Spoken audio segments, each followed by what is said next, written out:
한국 비밀기술 개발 성공. KF-21 15기 타이타늄 합금. 300% 향상된 내구성. 무장 탑재량. 중국 일본 기술 아득히 추월한 KF-21. 우리 손으로 만든 전투기 KF-21 보라매가 실외에서 처음 의용을 드러냈다.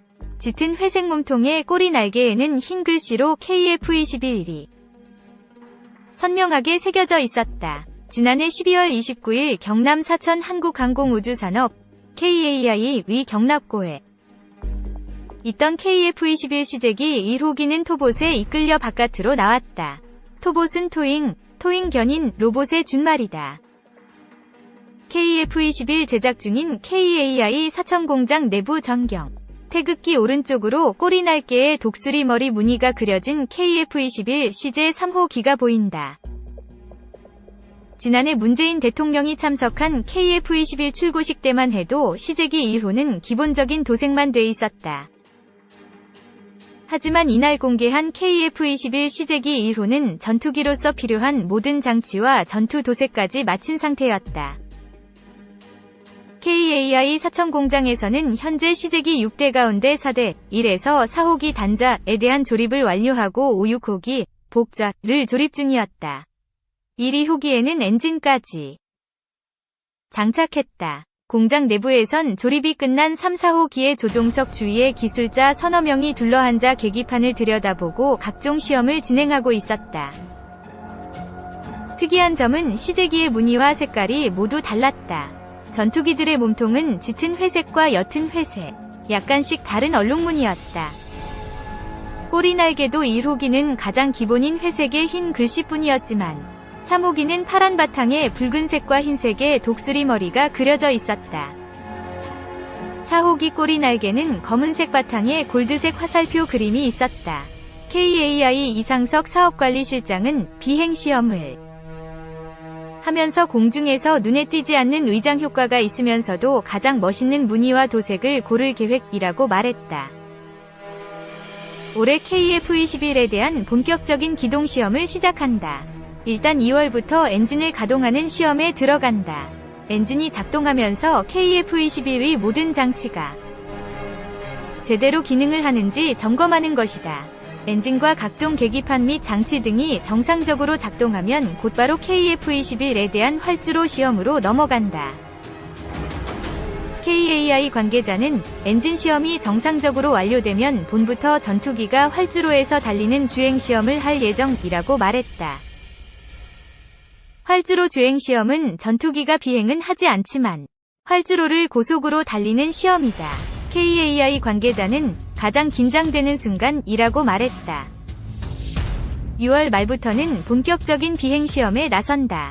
당초 7월부터 초도 시험 비행을 할 예정이었는데 조립 과정과 비행시험 준비가 순조롭게 이뤄져 일정을 앞당기기로 한 것이다. KAI가 시험 비행 일정을 앞당긴 것은 시간을 최대한 확보하기 위해서다. 시험 비행은 4년 동안 2241번 소티를 시행하는데 시간이 빠듯하다는 것이다. 일단 KF-21이 제대로 비행하는지가 관건이다. 이어 조금씩 비행 고도와 거리를 확대해가면서 성능을 시험해야 한다. 또 전투기에 장착한 연료 탱크 등 외장 장치가 문제없이 분리되는지도 중요하다. 전투 기능에서 미사일 등 무기를 제대로 발사하는지, 공중에서 급선회 등 각종 전투기동 능력도 시험해야 한다. 이런 시험 과정은 밤낮 없이 지속한다. 낮에 실시한 시험 비행에서 미세한 오류까지 잡아내 야간에 설계를 수정하고 다음날 그 결과를 반영해 다시 시험 비행을 해야 한다는 것이다. 그런데 정부의 주 52시간 노동시간 제한으로 부담이 크다. 그래서 시험 비행할 수 있는 시간을 최대한 확보하려는 것이다. 최근 2년 동안엔 코로나19 사태로 해외 부품업체가 셧다운되는 바람에 부품 공급이 어려워지면서 공기가 지연됐다. 특히 지난해 4월 대통령이 참석하는 시제기 출고식, 롤아웃을 앞두고 해외 부품 공급이 지연돼 홍역을 치렀다.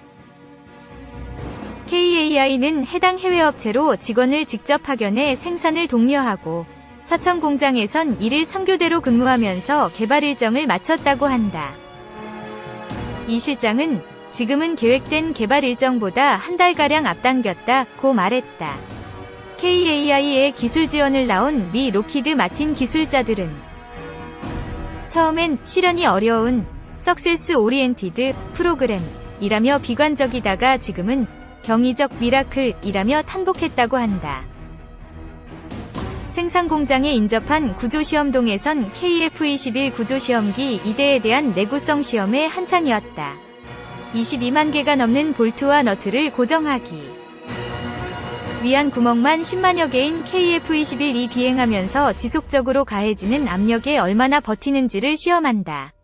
날개 하중 피로도 시험은 매우 중요하다.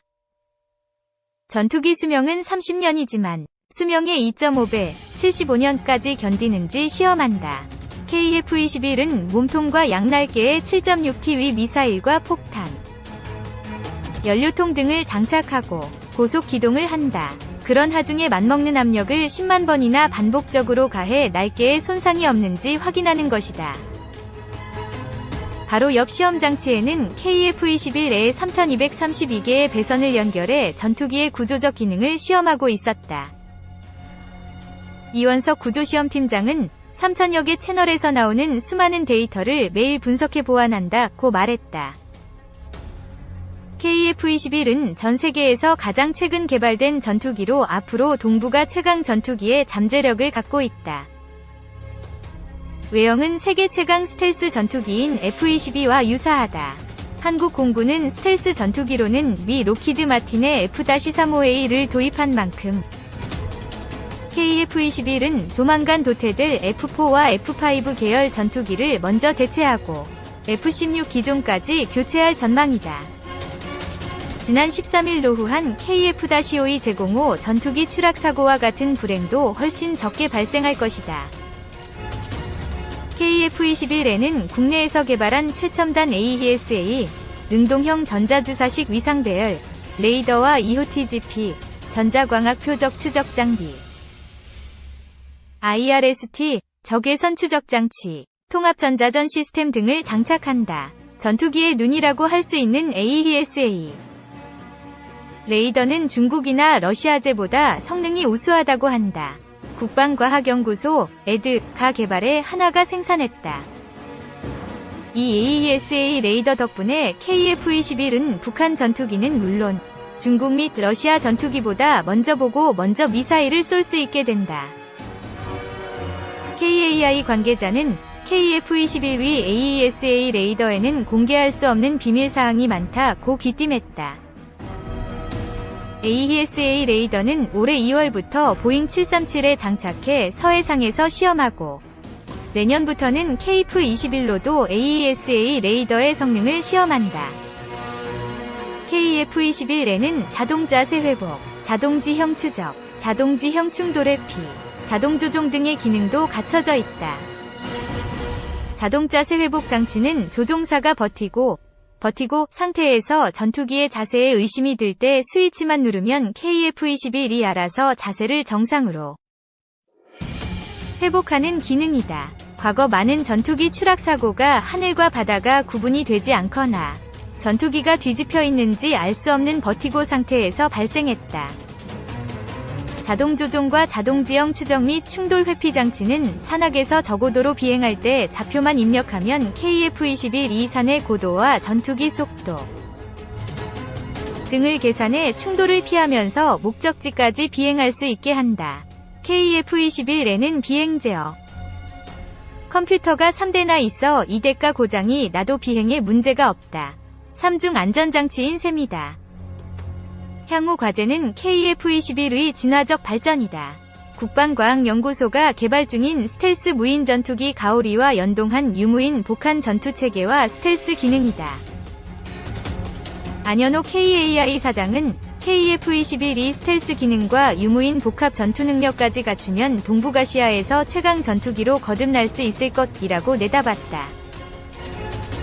KF-21의 스텔스 기능을 갖출 수 있도록 KAI는 레이더에 탐지되는 크기, RCS, 해석 및 시험을 통해 항공기 형상을 최적화했다. 저피탐을 달성하기 위해 각 2개의 수직 및 수평 꼬리 날개, 다이아몬드 형상의 주입과 꺽쇠, 카트, 모양 공기 흡입구 등을 스텔스 전투기 형상으로 설계했다. 스텔스에 필수적인 내부 무장창도 필요하면 만들 수 있도록 준비했다. 레이더 전파에 탐지되기 쉬운 안테나와 센서 등 많은 돌출부를 기체 안에 매립했다. 스텔스를 위한 기본적인 준비는 마련된 것이다. 도 20여 년 전부터 스텔스 설계 기술과 전파 및 적외선 흡수 재료와 장치를 개발해와 공군의 요구가 있으면 KF-21의 스텔스 기능을 더 추가할 수 있다. 공군은 F-35를 운용 중이지만 주변국의 상황에 따라 스텔스 수요가 늘어나면 KF-21도 스텔스로 전환할 수 있다는 것이다. 방위사업청 고위 관계자는 지금도 미 해군 F-A-18이 F-슈퍼 호넷보다 피탄 면적 RCS-2 작다고 말했다. 슈퍼 호넷의 RCS는 1m2로 스텔스기가 아닌 전투기 가운데 RCS가 가장 작다. 일반적으로 RCS가 1m2 이하이면 스텔스 기능이 있다고 본다. 따라서 KF-21은 준스텔스기쯤 되는 셈이다. 에드가 지난해 영상으로 공개한 국산 스텔스기 가오리와 유무인 복합전투는 중요한 관전 포인트다. 가오리는 유인 전투기보다는 약간 작지만 조종사가 타지 않기 때문에 무장 능력을 최대로 키울 수 있다. 에드에 따르면 폭 14.8m의 길이 10.4m로 꼬리 날개가 없는 가오리는 이착륙과 비행실험에 성공한 상태다. 아직 전투 기동 능력과 KF-21과 협동 작전 능력 등은 보완해야 한다. 그러나 가오리가 스텔스화된 KF-21과 함께 전투에 나설 경우 공군 전투력은 크게 강화될 전망이다. 위험한 공중 전투 임무는 가오리가 담당한다.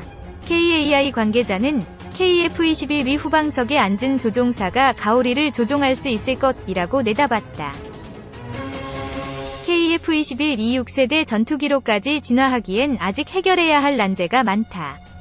6세대 전투기의 핵심 무기인 레이저포를 장착하려면 레이저포 소형화도 문제이지만 레이저포에 에너지를 공급할 엔진 파워도 키워야 한다. 또 사이버 공격 능력과 마하 5 수준의 비행 능력도 만만치 않은 기술 과제다. 이런 어려움에 미국은 2040년 전후에 중국과 러시아는 2040년대 중후반에야 6세대 전투기를 개발할 전망이다. KAI의 최대 관심사는 KF-21 해외 판매다. 현재 KF-21은 120대 생산에 8조 5천억 원이 책정돼 있다. 대당 약 700억 원, 6천만 달러 꼴이다. 프랑스 라팔과 유로파이터의 타이푼 등 경쟁 기종이 있지만 30년 전에 개발된 전투기다. 전투기의 임무 컴퓨터나 레이더 등 주요 장치가 한 세대 전이 시스템이다. 그러나 러시아와 중국은 전투기를 값싸게 제작해 국제사회에 판매하고 있어 부담이다. 그나마 KAI와 공동 개발에 나선 인도네시아가 중도 포기할 움직임이었다가 다시 참여하고 있어 국제 경쟁력의 기반이 되고 있다.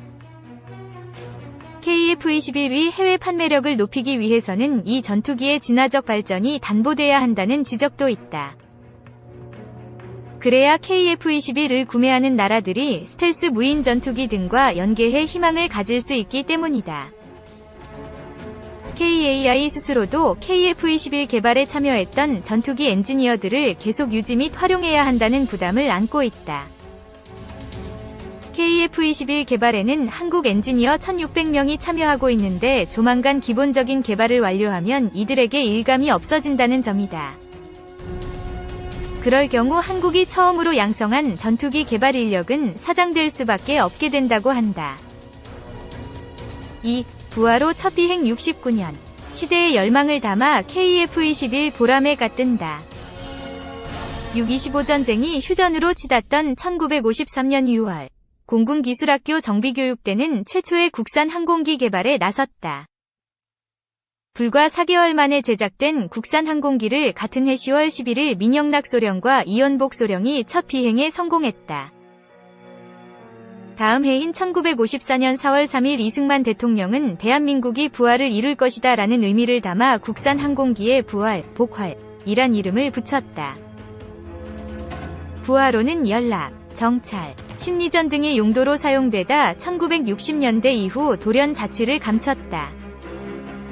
개발 책임자였던 이원복 씨, 예비역 공군 대령, 가 수소문한 끝에 간신히 찾아낸 시점이 2004년 1월.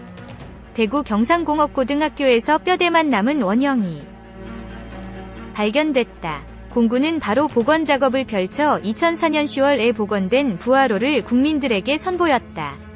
2008년 10월에는 등록문화재 411호로 지정됐다.